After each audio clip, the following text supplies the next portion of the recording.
안녕하세요, 복숭아 카페 여러분. 자, 오늘은 이제 저번 시간에 이어가지고 이 가마쿠라 시대 문화와 관련된 내용을 이제 보겠습니다. 이 가마쿠라 문화와 관련돼서 예전에 이제 아주 오래된 예전에 기출 문제에 그 신불교 관련된 내용이 한번 등장했거든요. 그래서 정토종이라든지 뭐 선종 같은 계통의 이제 문화들이 등장했다 관련된 내용들이 시험 문제 나왔어요. 이 가마쿠라 시대 문화를 한번 일단 개관을 해보면요. 크게 이제 헤이안 시대의 국풍문화하고 그다음에 이제 신흥 무가 세력을 배경으로 성립된 거죠. 그래서 국풍문화하고 사무라이 문화가 좀 결합됐다 이렇게 보시면 되고요. 그다음에 서민적 문화가 이제 강했고 가마쿠라 막부가 있었던 시기에는 송나라하고 원나라 시대였잖아요. 그러다 보니까 송나라 원나라 문화가 도입했는데 대표적인 게 선종. 그 선종하면 차문화를 마시는 그 풍습이 같이 도입돼요. 왜냐면 선종은 자선을 하다 보면 졸 수 있잖아. 예, 그 카페인이 필요하죠. 그래서 이 차 같은 것들이 같이 이제 들어왔다. 이렇게 보시면 되고. 그다음에 이제 불교 문화의 특징이 있는데 요때 이제 신불교가 등장해요. 이 구불교도 선행했지만 신불교도 이제 뭐냐면 등장했는데 구불교가 주로 왕실 중심의 불교였거든요. 근데 이 신불교 같은 경우에는 그 당시 이제 사무라이나 그다음에 민중들을 대상으로 이제 불교를 전파되면서 불교를 좀 확대시켰다. 이렇게 보시면 돼요. 신불교는 헤이안 말기 때 이제 등장을 해서 가마쿠라 막부 때 확산됐다. 어, 이렇게 이제 볼 수가 있거든요. 자, 그러면 이제 신불교의 특징이 뭐냐? 그 당시 나라와 해이안 불교가 상당히 기족적인 영향이 반발해갖고 불교의 영향, 불교의 연구나 사원에 대한 기부 등을 등이 왕생이나 선부의 필수 조건이 아니기 때문에 되게 불경이나 이제 사원에 대한 기부는 좀 지배층이 하잖아요. 근데 그걸 하지 못한 일반 민중들도 성불할 수 있다. 그런 것들을 강조해요. 그래서 계층에 상관없이 성불을 했고 또 그 시대를 말법 사상으로 봤어요. 말법을 봤는데 왜냐면 이 말법이라는 건 뭐냐면 그 현생 부처가 그 있는 다음에 다음 부처가 등장하는 그 과정에서 다음 부처가 등장할 때 세상의 혼란스러운 상황을 그 당시 말법이라고 보고 있어요. 그래서 이 말법 사상을 바탕으로 해서 뭐 이러는 여러 종파들이 형성이 됐다. 이렇게 보시면 될 것 같고요. 자, 그때 이제 형성된 종파들 보면 정토종, 청태종, 선종 이렇게 있는데 정태종 계통은 이제 불교의 대중화에 큰 영향을 줬던 그 종파죠. 그래서 그 안에서도 정토종이라든지 정토진종이라든지 시종 이런 것들이 있어. 그래서 정토종은 이제 호넷이라는 사람이 세웠다는 것보다는 이제 나중에 호넷의 기준에서 이제 추앙받은 거죠. 정토종의 이제 선조로서 이게 추앙을 받았던 사람인데 이 사람은 이제 오로지 연불만 외면 구원받을 수 있다. 전수 연보를 강조했고요.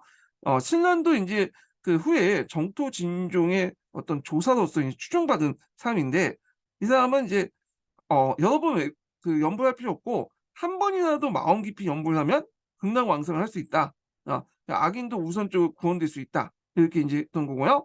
그다음에 이 시종이라는 사람은 말려 떠들지 않고 전국을 유단하면서 이게 정토종을 널리 뭐냐면 그 전파했죠. 시종이 아니라 이패라는 사람이. 예.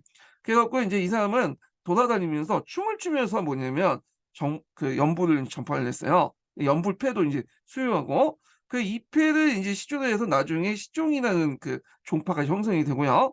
그 다음에 이제 청태종 같은 경우에 일년존, 니치라는 사람이 이제 만든 건데 나무목법 연화경을 외우면 그대로 성불할 수 있다. 근데 이 이치대는 이제 뭐냐면 좀 특징이 어 그러니까 그 일론종이죠. 일론종의 특징이 뭐냐면 다른 종파 경력의 배격하는 게 있어요. 그래서 니치를 이슈한 일론종이 그런 특징을 갖고 있다는 거 좀 보시면 될 것 같고요. 그 다음에 에이사이하고 도겐 같은 경우에는 임재종하고 조동종을 세우죠. 자, 이 선종 계통의 이제 그 종파는 사무라이에 영향을 줘요. 그래서 사무라이 문화 형성에도 큰 영향을 줬거든요. 보통 우리가 선종하면 정토종하고 우리나라에서 연결돼서 뭐 불교 대중하고 연결돼 있는데 일본이나 이제 중국 같은 경우에는 선종은 주로 그 지배층들, 지식인들이 믿었던 종교예요. 그래서 사무라이들이 선종을 많이 믿었다. 예. 그래서 이제 임재종은 자선을 되게 강조해요. 여기도 자선을 이제 했는데 여기 여러 번의 자선이 이제 필요하죠. 노력이 필요한데 여기는 한두 번만 딱 오로지 자선만 하면 금방 깨달음을 얻을 수 있다. 약식화된 종교 형태인데 하여튼 뭐 이런 게 있고요. 임재종 같은 경우에 좀 권력층하고 좀 친했던 반면에 조동종 같은 경우에는 좀 권력하고 먼 좀 거리를 뒀던 종파예요. 이 선종은 나중에 인제 일본에서 성리학이 도입되거든요. 성리학은 이제 가마쿠라 막부 때부터 말기 때부터 인제 도입됐다고 보고 있는데 그걸 받아들였던 이제 처음에 성리학을 받았던 계층이 이 선종계의 승려들이야. 왜냐면 선종하고 성리학은 비슷비슷하잖아요. 예. 원래 본격적으로 이제 성리학이 받아들인 것은 임진왜란 이후지만요. 그때 그전까지는 선종 계통의 승려들이 성리학을 수용하고 보급시켰다. 이렇게 보시면 돼요. 자, 그래서 인제 이렇게 인제 좀 보고 한번 또 읽어 보겠습니다. 예. 자, 여기 보면 두 번째 단락부터 볼게요. 호넷이라는 사람이 등장하죠. 호넷은 이제 아까 얘기한 것처럼 정토종하고 관련돼 있죠. 자, 그는 연불만 외면 죽은 후에 누구나 근란족토에 왕생할 수 있다는 가르침을 설파하여 후에 정토적 개조 추앙받고 있고요. 그다음 호넷의 제자 신란이라는 사람이 있는데 신란은 이제 정토 진종을 이제 세우죠. 이것도 이 사람이 이제 세운 게 아니라 후에 이제 추앙받았던 건데 하여튼 신라는 법례가 많은 인간이야말로 아미타불이 구제할 대상이라고 가르침을 요때 법례가 많은 인간은 악인이라고 해요. 예. 그래서 이 악인이 우선적으로 이제 구원받을 수 있다. 악인 정기설을 이제 강조했던 건데 자 그래서 이 아미타불이 구제하려는 대상이라고는 가르침은 농민과 지방 무사에 널리 전파되었다. 후에 정토 진종이 여기서 비롯된 것이다. 그다음에 같은 정토적인 계통의 이패라는 사람이 있는데 이 사람은 이제 신앙식 유무와 상관없이 모든 인간이 인제 뭐냐면 구제받을 수 있다. 부처님 믿든 간에 연불만 하면 모두 구제받을 수 있다는 거야. 예. 그래서 이패는 춤추면서 연불을 외우는 오도리 연불을 향하면서 각지에 포교했다. 그래서 이걸 용연불이라고 해요. 이 사람은 인제 뭐냐면 말로만 하는 게 아니라 직접 노래 부르고 춤추면서 뭐냐면 선종을 이제 전파했죠. 아니 정토종을 전파했죠. 그래서 이거를 시종이라고 한다. 이렇게 있고요. 그다음에 인제 청태종 계통의 인제 종파는 여기 보면 니치레라는 사람이 있어요.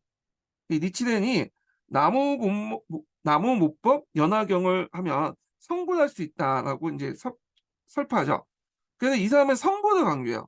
그래서 보통 이 정토종 계통의 인제 종보다는 성불보다는 인제 그 위에 극락세계를 가거나 도솔촌으로 가는 걸 되게 강조했는데 이 사람은 성불을 강조했다는 거.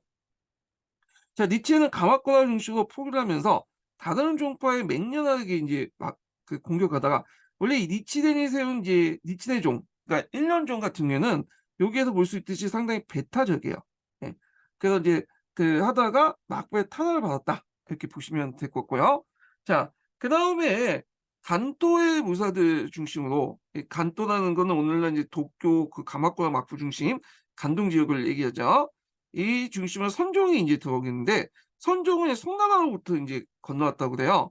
임재종하고 그다음에 조동종 이렇게 두 개 계통이 있고 자 그래서 임재종 같은 경우에는 좀 약간 권력하고 좀 약간 연계돼 있는 사람들이 많은데 이 조동종 같은 경우에는 권력하고 좀 관계가 거리를 뒀다. 이렇게 이제 보시면 돼요. 자 그거 외에도 신불교 외에도 예전에 있었던 구불교도 있죠. 법상종이나 하엄종의 활동 내용도 있어요. 예. 한번 각자 읽어 보시고 그다음에 인제 뒤에 넘어가서 남북주 시대 분열 시대를 좀 보겠습니다. 예.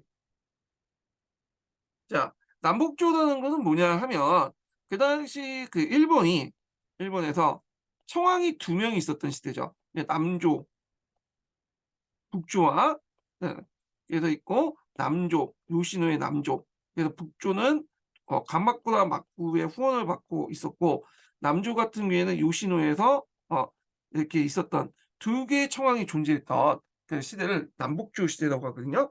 자 남북조 시대가 이제 시작된 그 단서를 마련한 게 가마쿠라 후기 때부터 인제 볼 수가 있는데 이 가마쿠라 막부 같은 경우에는 그 당시 호조시죠.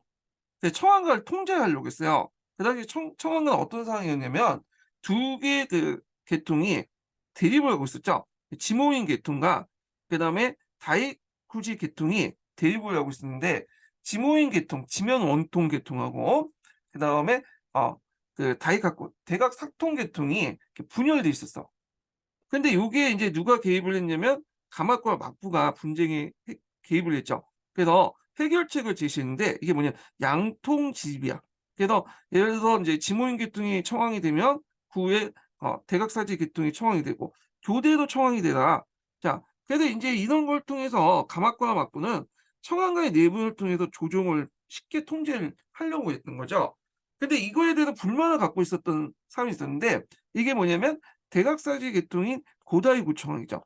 그래서 이 사람이 인제 청왕에 즉위하자마자 막부 타도 운동을 펼쳤다가 결국에는 막부한테 진압을 했고 인제 옥기성으로 유배를 했거든요. 그리고 새로운 청왕이 인제 즉위하고 그렇지만 그 당시에 가마쿠나 막부 시기 때는 이 고다이고 청왕 외에도 막부에 불만인 세력들이 많았죠.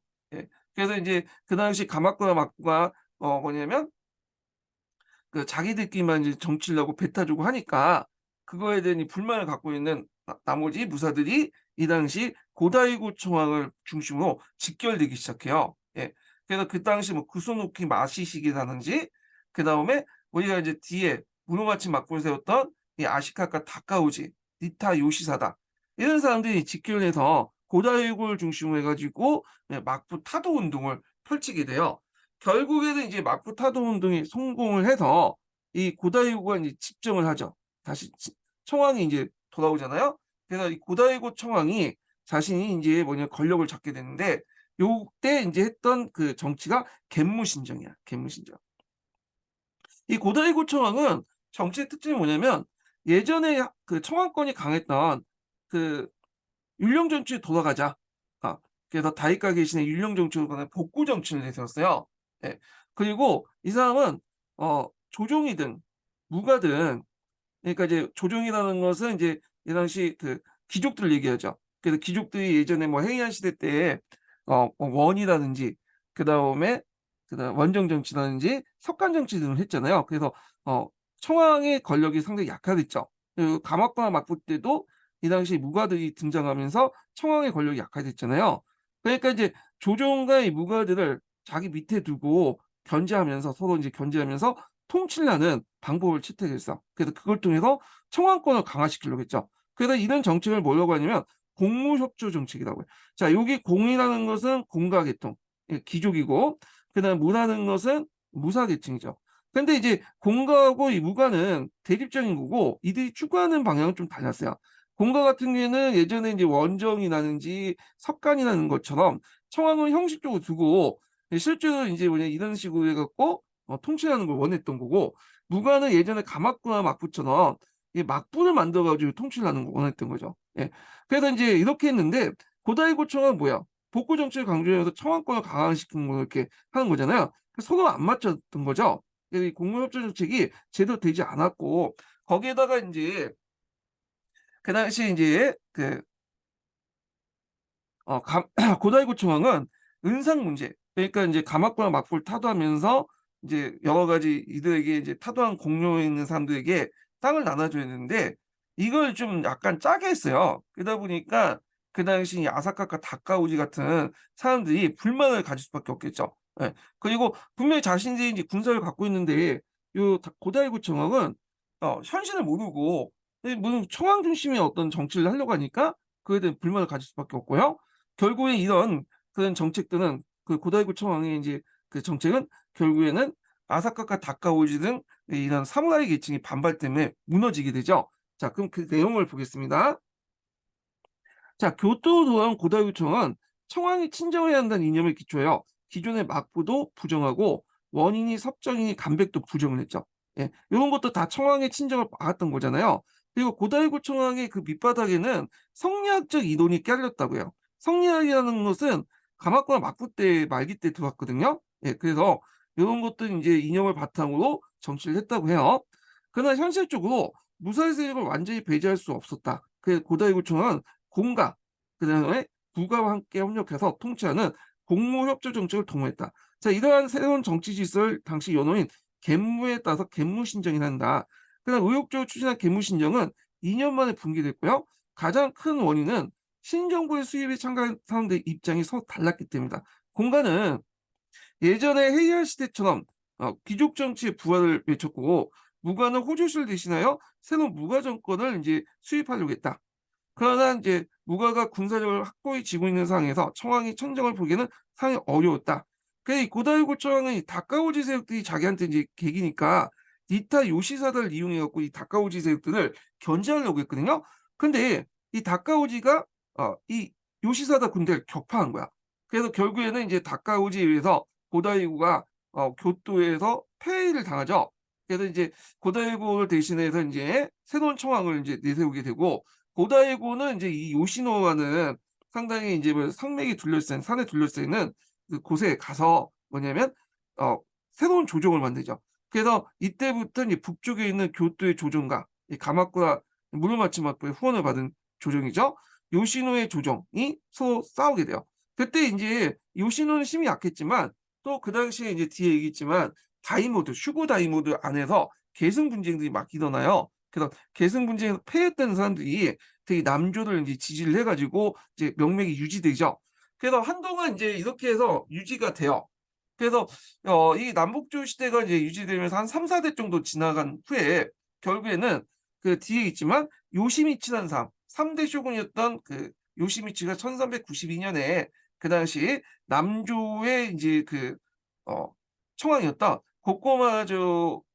고꼬마츠 청왕에게 당신의 아들을 이제 황태자로 인제 지정하겠다 약속을 해 갖고 그 고꼬마츠가 인제 뭐냐면 삼종의 신기라고 하죠. 그걸 갖다 바치면서 이제 남조가 북조 통합하는 형식으로 이렇게 해서 결국에는 이제 통합이 되죠. 자, 그래서 인제 요렇게 이제 보시면 될 것 같고요. 제가 인제 그 잘못 말했어요. 고꼬마츠가 아니라 고카야메이야마라는 그 청왕인데 이 남조 측의 청왕이 그때 고꼬마츠에게 이제 신기를 넘기고 양위를 함으로써 이렇게 통합이 돼요. 아까 인제 했던 얘기 좀 수정해서 들어 주시고요. 자, 그래서 인제 무로마치 막부가 이제 성립을 했는데 무로마치 막부는 어디에 있는 이 정권이냐면 교토에 있는 정권이야. 교토. 교토에 보면 무로마치 막부가 있거든요. 요게 인제 뭐냐면 성립된 정권이기 때문에 무로마치 막부라고. 그래서 한동안에 가마쿠라 막부가 간동 정권이었잖아요. 예. 근데 다시 이제 기내 지역인 간서가 인제 정권이 어 성립 성립됐다. 이렇게 보시면 될 것 같아요. 그래서 결국에 남북조 시대가 이제 통합됐던 사람이 이 다카오지의 손자였던 다카오지 요시미스라는 사람이에요. 이 사람이 인제 쇼군에 취임하면서 앞에 얘기한 것처럼 이 남북조를 하나 통합을 시켰고 결국에 남북조 시대에 막을 내렸다는 거. 그래서 이 무르마치가 전국적인 통일 정권을 수립하게 됐다. 이렇게 이제 보시면 될 것 같고요. 자, 그다음에 이제 넘어가서 슈고다이모 성장을 볼게요. 자, 보통 이 슈구라는 것은 그 가마쿠라 막부 때 지방 간직이죠. 그래서 국이 있으면 국의 치안을 담당하는 사람이에요. 그러니까 하나의 행정관에 불과한 거야. 국을 전체적으로 뭐 통제하고 지배하고 자기 국가처럼 만드는 그런 사람이 아니었던 거죠. 근데 이제 이 남북조 시대 들어오면서 이 슈구가 다이모로 성장해. 그래서 이제 그 슈구가 한 국가를 지배하는 한 국을 지배하는 또 여러 국을 지배하는 슈구 영고제를 인제 시작해요.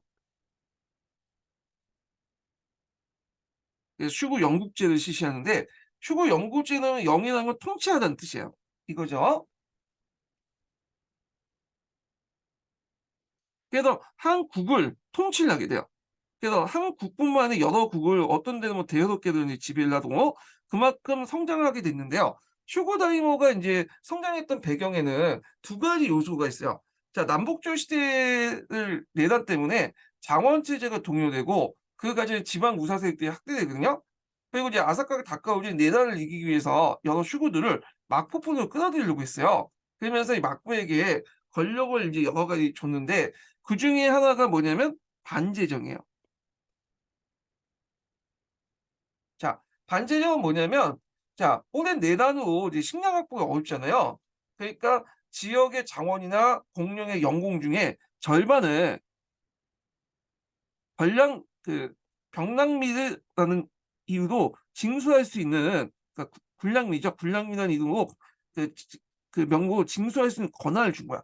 그리고 이거를 무사들에게 인제 그 당시 분배할 수 있는 권한을 슈고 다이모가 한테 준 거죠. 그래서 슈고는 병랑미를 징수하고 반을 그걸 또 밑에 있는 지방 무사들에게 분배를 해줘요. 그러면 그 과정에서 이 지방 무사, 곡고진하는 지방 무사들이 당연히 누구 말을 들을 수밖에 없어요. 슈그 말을 들을 수밖에 없죠.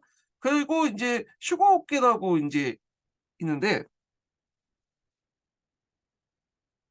자, 슈거업계라는 것은 요게 up계가 들어가는 어떤 게 첨부하다.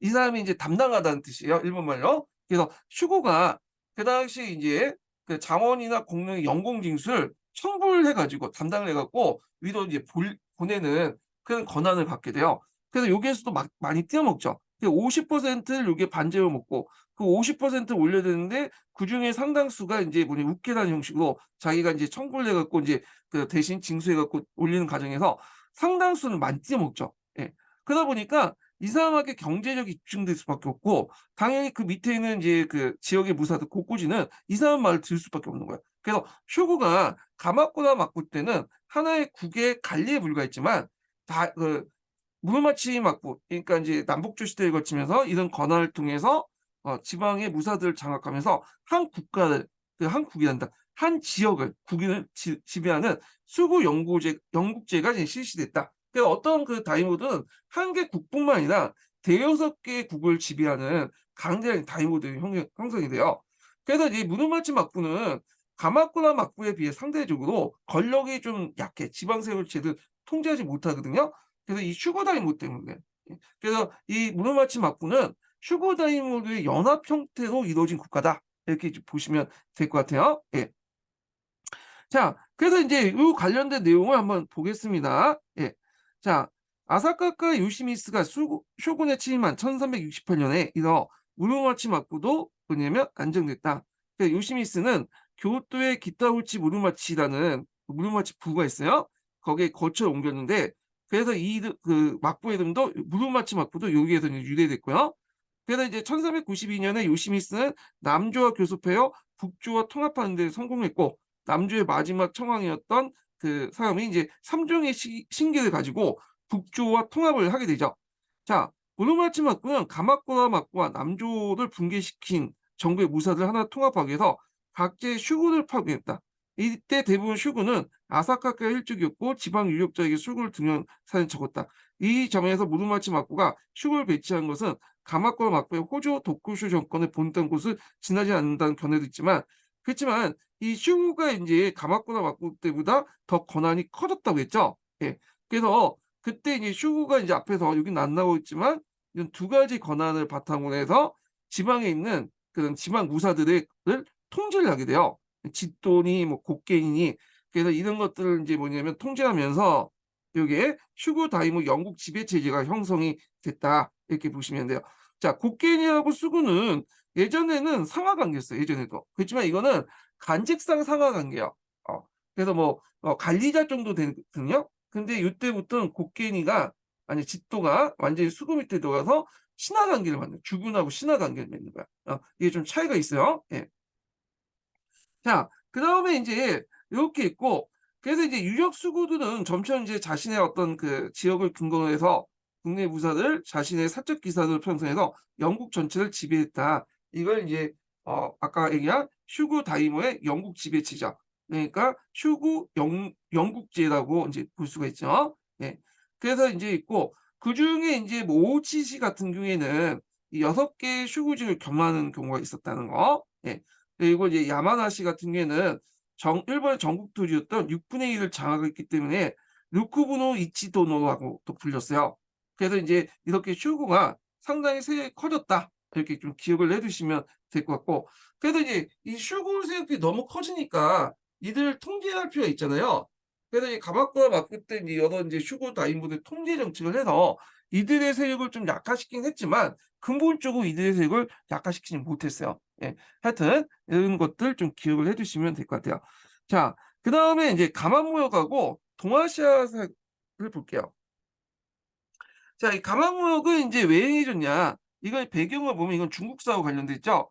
14 세기 들어가면 남북조 시대가 일어났잖아요. 근데 이 남북조 시대가 일어나면서 이제 그 농업이 제대로 안 됐겠죠. 내란 중이니까. 그러니까 인제 식량 부족을 이제 겪게 돼요.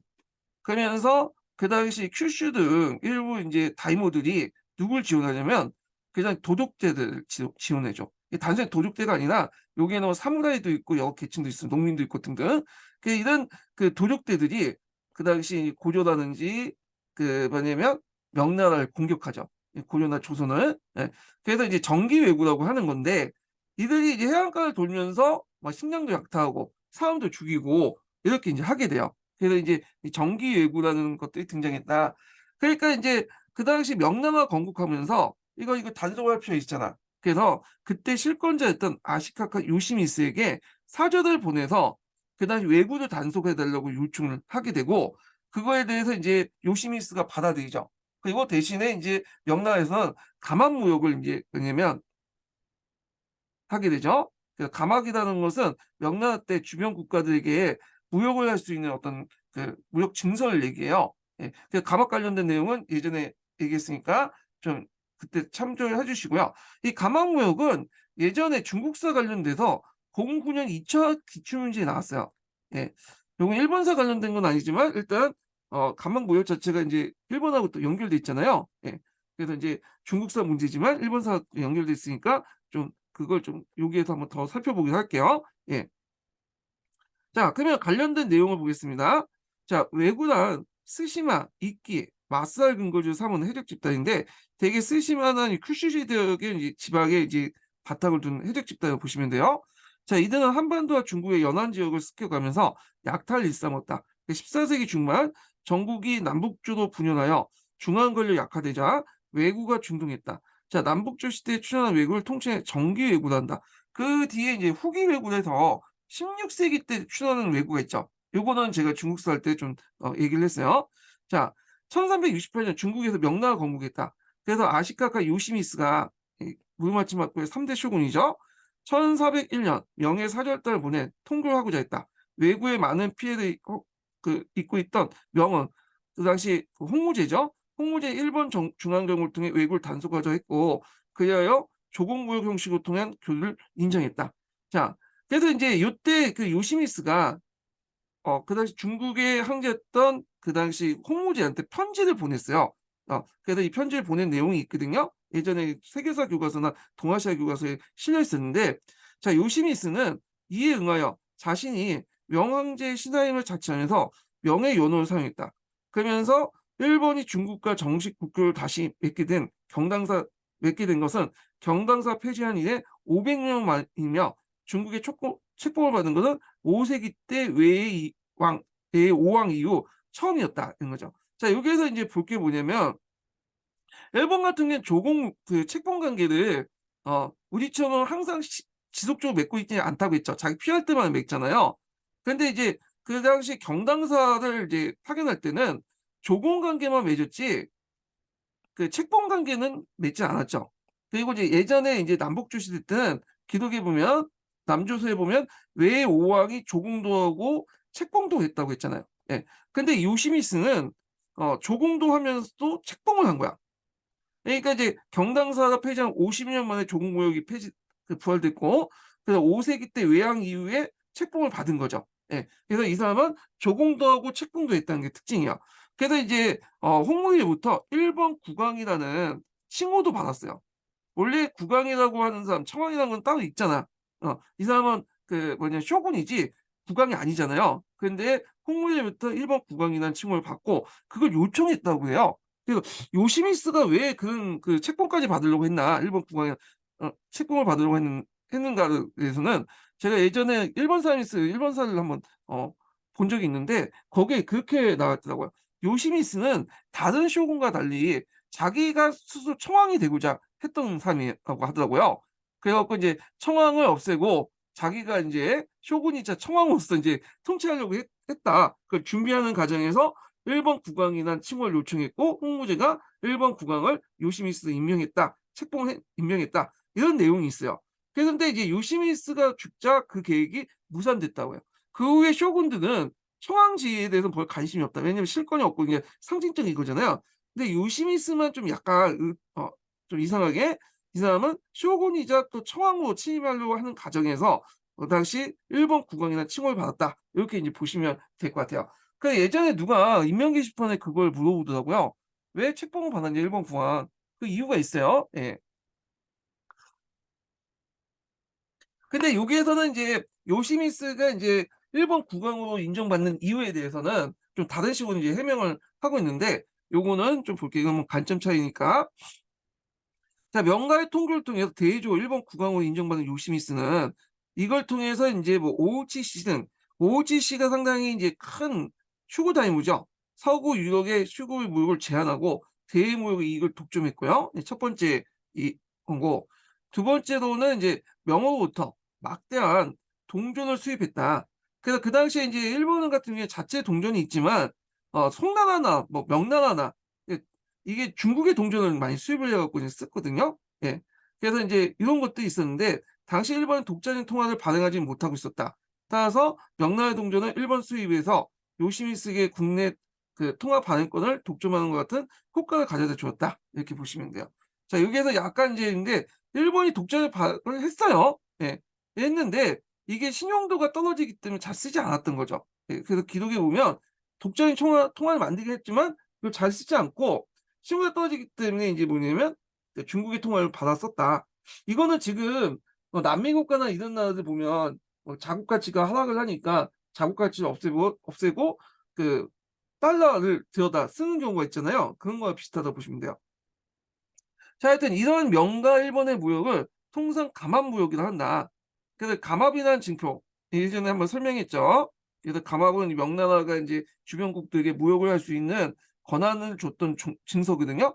그래서 이렇게 해서 양쪽이 일본과 중국 측이 명나라 측이 각각 이제 한쪽을 갖고 있다가 영파에 가서 이걸 맞춰 갖고 무역을 했죠. 그래서 인제 이렇게 해서 그 무르마치 막부는 6차에 걸쳐서 경명선이라는 교육선을 명과 일본에 왕래했다. 근데 이 무르마치가 초창기 때는 이렇게 가망무역을 했거든요. 근데 나중에 들어가면 가망무역의 인제 그런 권한을 그 무르마치가 가 아니라 오우치시 같은 이런 지방 그 슈고 다이모들이 인제 행사를 하게 돼요. 초창기 때만 가망무역은 그 무르마치마가 했고 후반기 들어가면 이런 슈거 다이모들이 인제 이걸 받아서 했다. 이렇게 보시면 될 것 같아요. 자, 그다음에 인제 요 내용이고 그다음에 가망무역을 할 때는 인제 어디에 가냐면 명의 영파에 가죠. 예, 영파. 북경에 가는 게 아니라 영파에 가. 영파. 그래서 인제 영파에 가서 인제 했는데 여기에서 인제 자기들끼리 치고받고 싸우면서 난을 일으키죠. 그래서 한동안 인제 영파의 난이 일어나면서 이 오우치시의 대명 무역을 독점하게 됐고 1550년 오우치시가 멸망해서 가망 무역이 중단됐다 했는데 요 과정이 좀 빠졌는데 이 영파의 난은 예전에 기출문이 나왔죠. 09년 기출문제.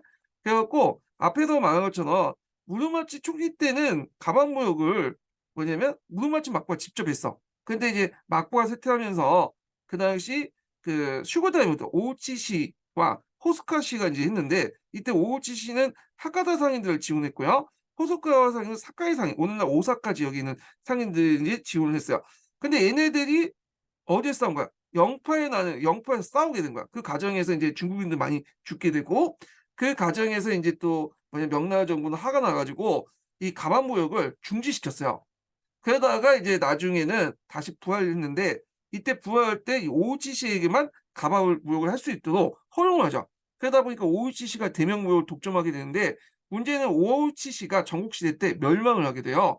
그러면서 자연스럽게 가방 무역이 중단됐다. 이렇게 보시면 되고 그다음 전국 시대 때는 좀 약간 특징이 인제 뭐냐면 후기 외교가 등장했는데 전국 시대는 이때 후기 외교는 예전에 한번 얘기한 것처럼 어 그 특징이 뭐냐면 일본인 왜구보다는 이 중국인 왜구들이 많았어요. 예. 그래서 이제 가해가 많다고 하죠. 진해보다는 가해가 인제 어 상당히 많았어요. 이게 중국 왜구. 그래서 그 대표적인 사람이 왕직이라는 사람이야. 왕직. 예. 그래서 "왕직이 유명하다." 그래서 이렇게 했는데 근데 최근에는 이 진해를 너무 강조하면 가해를 강조하면 왜구가 마치 중국인이나 이런 사람들이 일본인 복장을 하고 너무 설치되는 것처럼 묘사하기 때문에 신동기에서는 이 내용이 빠졌더라고요. 예. 그래서 일본만 이렇게 진해만 강조하는데 실제로 가해가 훨씬 많았다는 게 요즘에 학자들이 견해요. 그 대표적인 사람이 왕직이라는 사람이다. 이 사람이 인제 거의 해적왕 역할을 하면서 교토 열도인가 그 일본의 교토 열도가 있거든요. 거기에 있으면서 뒤에서 인제 뭐냐면 그 여러 가지 왜구들을 뭐지 통제를 했던 사람이죠. 근데 나중에 잡혀서 죽게 돼요, 하여튼 이 사람은. 자, 그래서 이제 왜구, 후기 왜구는 나중에 도요토미 히데요시가 정권이 추대되면서 그 뭐냐면 점차 쇠퇴했다. 그래서 도요토미 히데요시의 정책 중 하나가 뭐냐면 왜구 소탕령이라는 게 있어요. 그래서 인제 이거를 이들을 탄압해서 인제 결국엔 없어졌다. 이렇게 이제 보시면 될 것 같아요.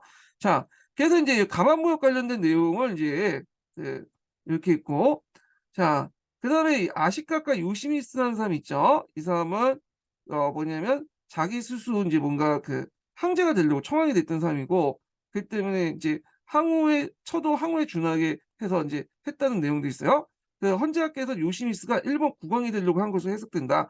자기가 청왕이 되고자 했던 기 때문에 그 일본 국왕의 칭호도 인제 병나한테 요청했던 거고, 그다음에 자기 처도 황후로 인제 이렇게 대우를 했던 거죠. 근데 이제 얘가 죽고 나서는 그 후에 쇼군들은 별로 관심이 없었다. 이렇게 보시면 돼요. 예. 자, 그다음에 이제 막부의 세트와 인제 온유의 난을 볼게요. 요거 하기 전에 인증번호 알려드리겠습니다. 인증번호는 70 번이에요. 인증번호 70 번.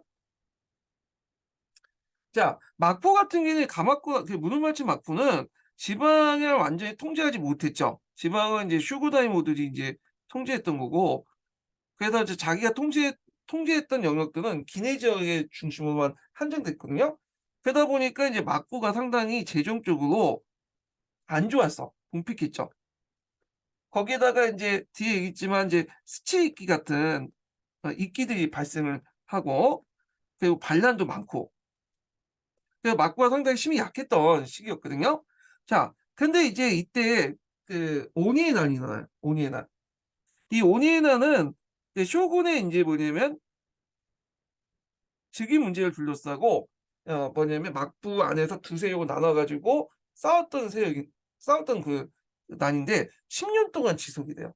그래서 도쿄에서 그 당시, 도쿄는 교토죠. 예. 도쿄 교토가 그네.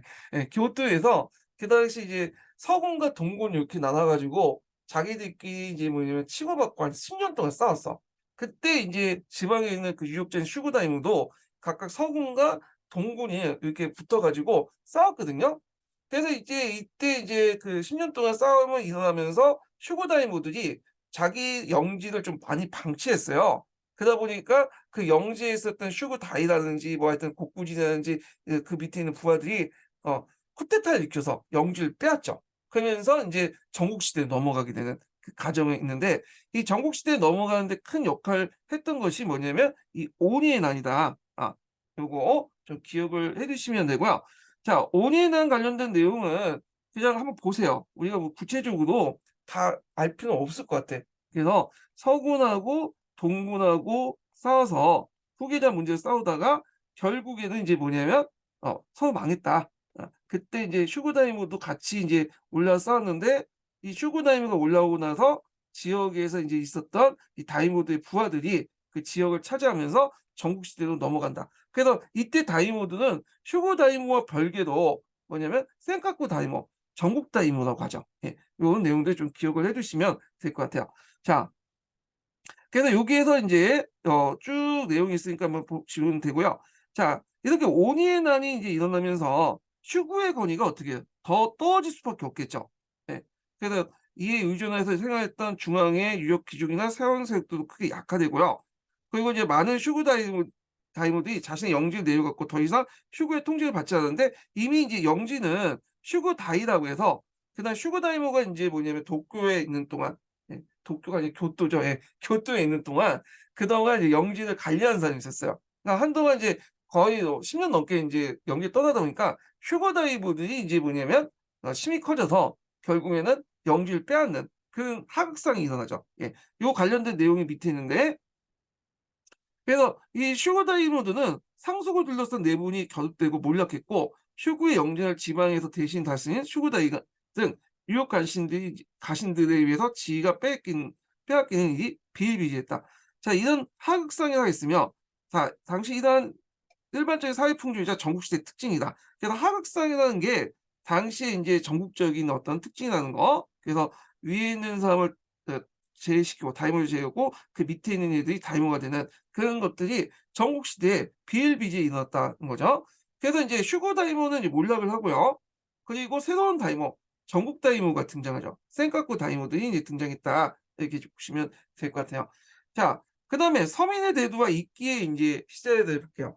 이 동아시아 교과서에도 나왔는데 보통 그 당시에 인제 그 가마쿠라에서 무르마치 막부 과정에서 농업 생산량이 그 향상이 됐거든요.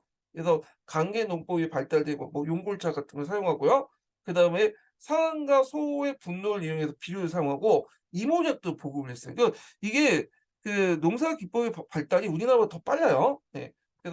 그래서 인제 하다 보니까 농민들이 이제 성장을 하게 되고 근데 이 농민들이 이제 그 당시 그 뭐냐 영주로부터 부당한 또 요구도 받고 자의적인 어떤 필요성 때문에 자기들이 인제 이런 경제적 바탕을 바탕으로 해서 그 당시 그 뭘 만들었냐면 쇼션을 만들었어. 예. 그게 일종의 공동자치 조직이라고 보시면 돼요. 그 영주의 부당한 요구에 대응하고 자의에 필요해서 지역적 단결을 하기 위해서 쇼나 쇼순이라는 것을 만들었는데 자 그래서 영주들도 그 마을을 하나하나 다 이렇게 그 민민들을 통치하는 보다는 소를 통해서 통치하는 게 좋기 때문에 그것이 그 존재를 부정하지 않았죠. 인정해 줬어. 그러면서 이제 쇼순이 더욱 확산된 계기가 돼요. 그러면 쇼션의 구조를 좀 보면요.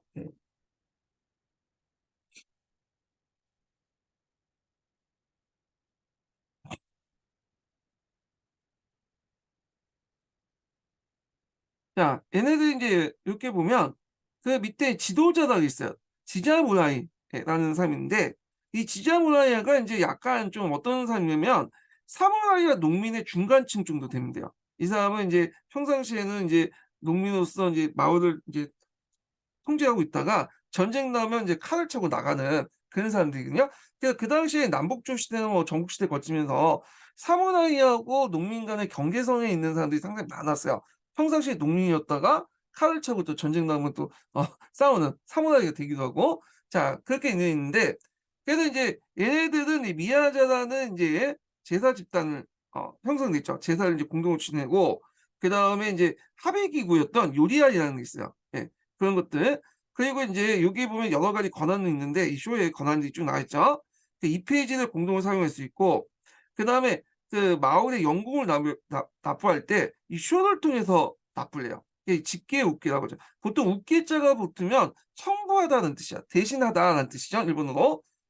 그다음에 치안 유지를 위해서 직계에 갖다라는 그 치안 유지의 경찰권을 행사할 수 있고 마을 규칙이 있어. 예.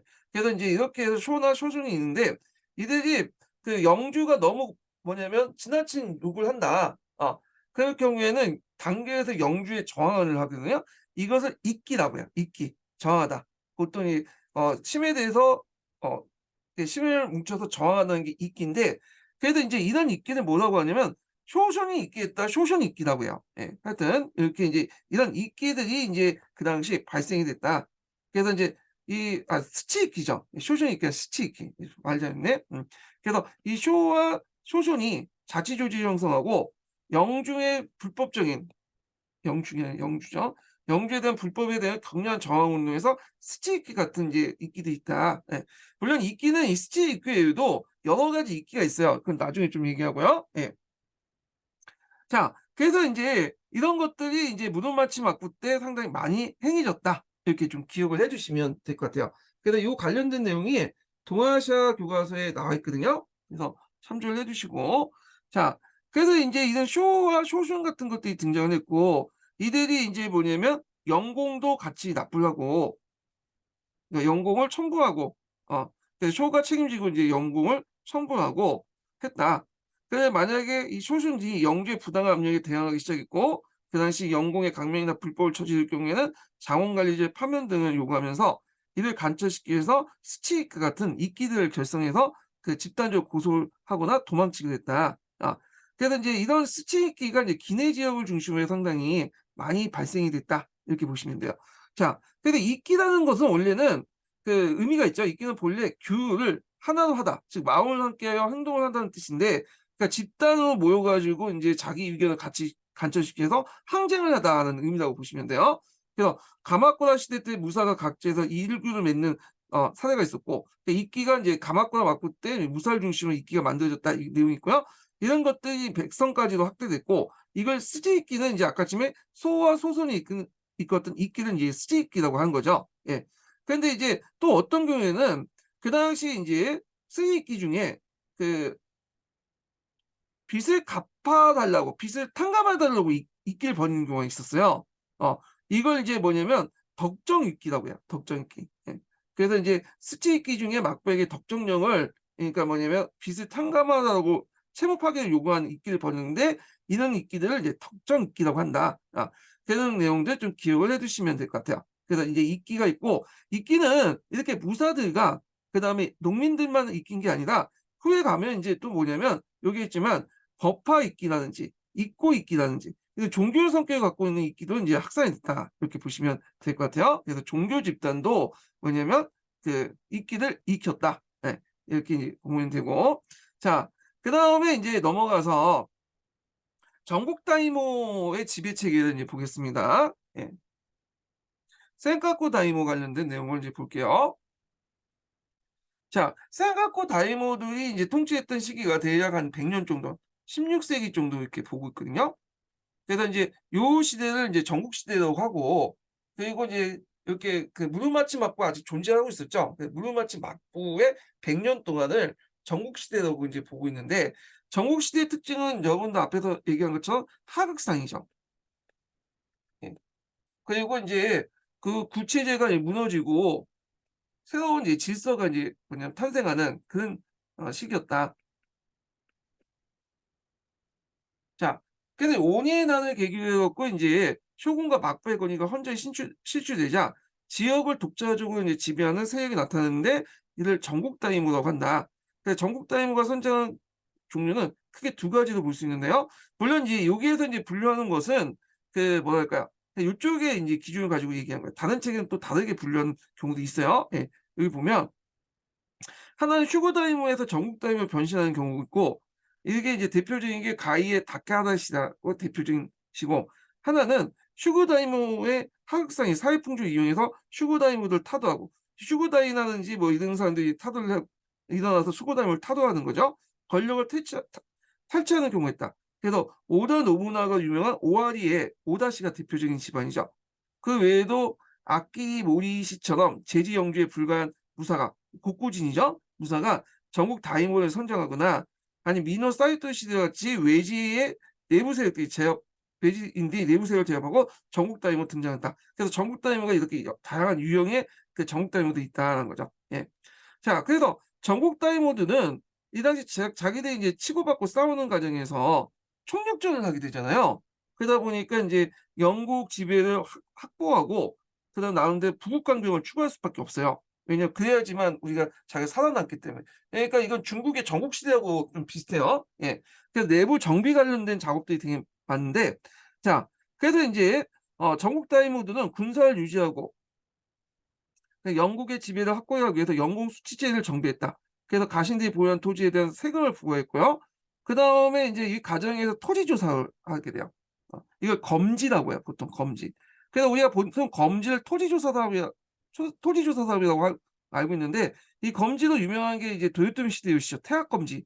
근데 태학 검지 하기 전에, 도요토미 히데요시가 이제 하기 전에 이미 전국 시대부터 전국 다이모들이 각 국이 자기가 통치한 영역에 있는 지역에 검지 정책을 했어요. 그래서 거기에 따라 가신들이 가지고 있는 토지를 파악한 다음에 거기에 이제 세금을 부과하는 그런 정책을 했던 거고, 태학 검지는 인제 뭐냐면 그걸 전국적으로 확대시켰던 거죠. 예. 요런 것들을 좀 기억을 해 두시면 되고요. 그다음에 전국 다이모드는 또 영국을 어 원활하게 지배하기 위해서 분국법, 전국가법 같은 독자적인 성문법을 인제 만들어줬다는 거. 네, 이런 것도 인제 있고, 그다음에 또 여기는 안 나와 있지만 인제 여기 나와 있네요.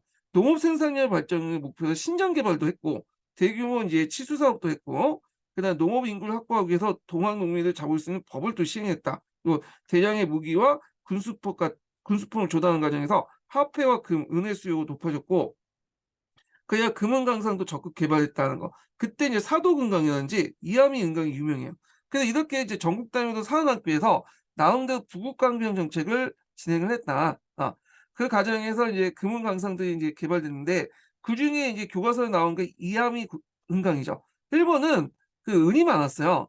17세기 중반까지 17세기 후반에는 은이 이제 고갈됐긴 했지만 그때 이제 전국 그 다이모드는 이 은강을 개발해서 은을 이제 중국에 갖다 팔면서 막대한 이득을 얻고 그걸 통해서 이제 군대도 양성하고 그러고 했거든요. 그러다 보니까 곳곳에 은강을 개발하기 시작했고 이때 인제 뭐냐면 개발된 은강이 이와미 은강이다. 이렇게 인제 보시면 될 것 같은데 그 당시 은을 개발할 때 인제 문제점이 뭐냐면 그 은하고 납이 같이 붙어 있잖아요. 근데 은하고 납을 분리시키기가 상당히 어려웠어요.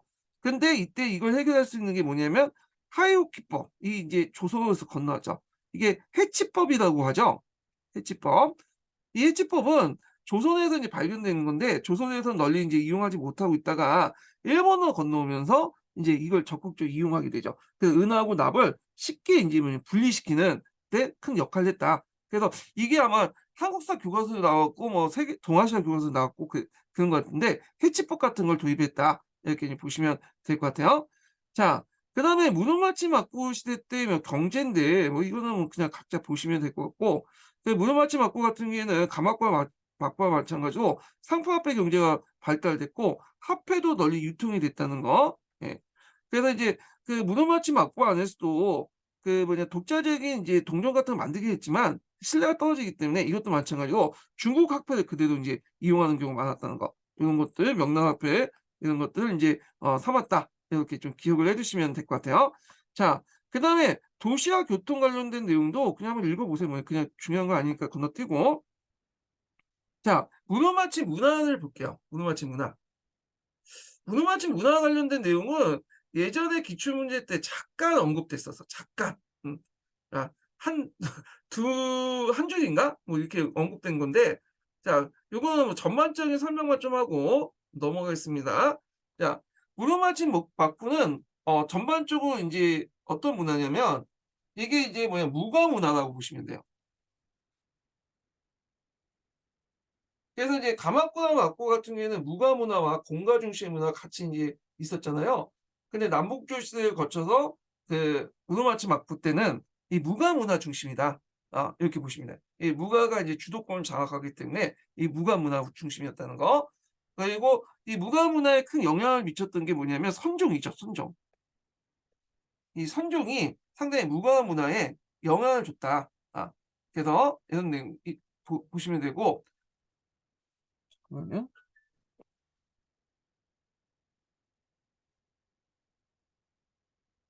그래서 이제 그 무덤마치 막부 문화는 크게 두 개의 문화로 나누죠. 정기 문화와 이제 후기 문화 이렇게 나눌 수 있는데 정기 문화는 기타야마 문화가 있고요.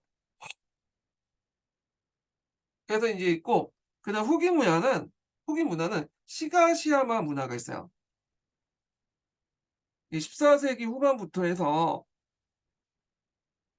15 세기 초에 인제 있었던 문화고 그래서 이때 인제 3대 쇼군이었던 그 아까 있는 요시미치 때 인제 그 번성한 문화죠. 예. 그래서 인제 있고 요때는 아직까지는 이제 공가 문화가 좀 약간 융합된 형태였는데 시가시아 문화가 들어가면서 이게 15 세기 인제 초에서 16 세기 중반 그러니까 무드마치 막부 말기 때 문화인데 여기는 완전히 무사 중심으로 넘어가게 돼요. 예. 그래서 요때 이제 쇼군은 누구였냐면 8대 쇼군이었던 아시카카 요시마사라는 사람이 있어요. 이 사람은 이제 또 몰려 유명한 오니에난 때 어 있었던 그 쇼군이었거든요. 근데 오니에난 때 동군하고 서군하고 싸울 때 자기가 적극적으로 나가서 중재를 해야 되는데 이 사람은 그냥 회피를 했어. 그래 갖고 인제 외딴 곳에 가서 도쿄 외곽에 가서 인제 산장 짓고 거기서 놀고 그냥 바라만 보고 있었거든요. 그 좀 무능한 그 뭐냐면 군주예요. 근데 이 사람이 정치적으로는 무능할 줄 몰라도 상당히 예술적 감각이 뛰어났던 사람이야. 그러니까 이 사람은 잘못하고 난 거죠. 정치가보다는 예술가나 이렇게 해야 했던 사람인데 정치가 그 정치를 하다 보니까 되게 무능한 군주로 찍혔지만 실제로는 이제 예술적인 측면에서 상당히 유능했다. 이렇게 보시면 돼요.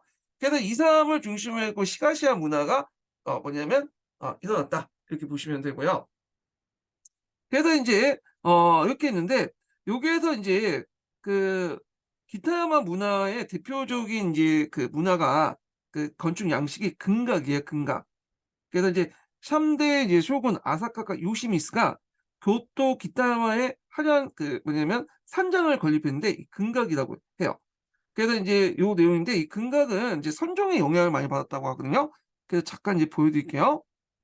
왜 금각이냐면 거기 인제 주변에 인제 보면 지붕이라든지 이런 것들 다 금칠로 해 놨어. 예. 그래서 이 금각이야, 금각. 예. 그래서 이 금각이고 이게 로코우치라고 해서 로코우치 긴카쿠라고 해서 기타야마 문화의 이제 대표적인 그 문화 형태였고요.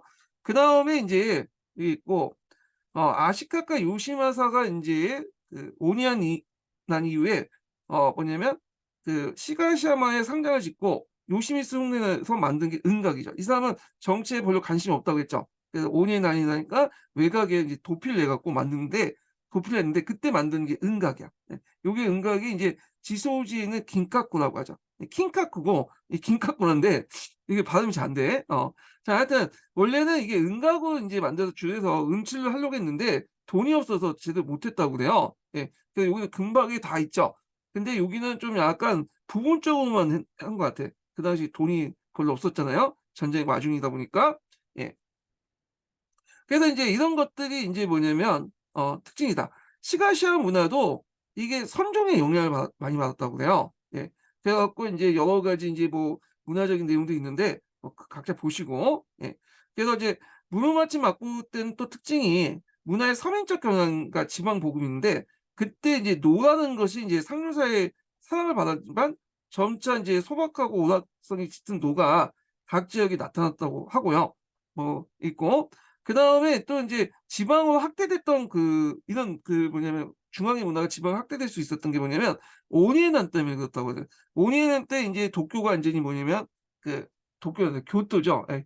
교토가 다 폐허가 됐잖아.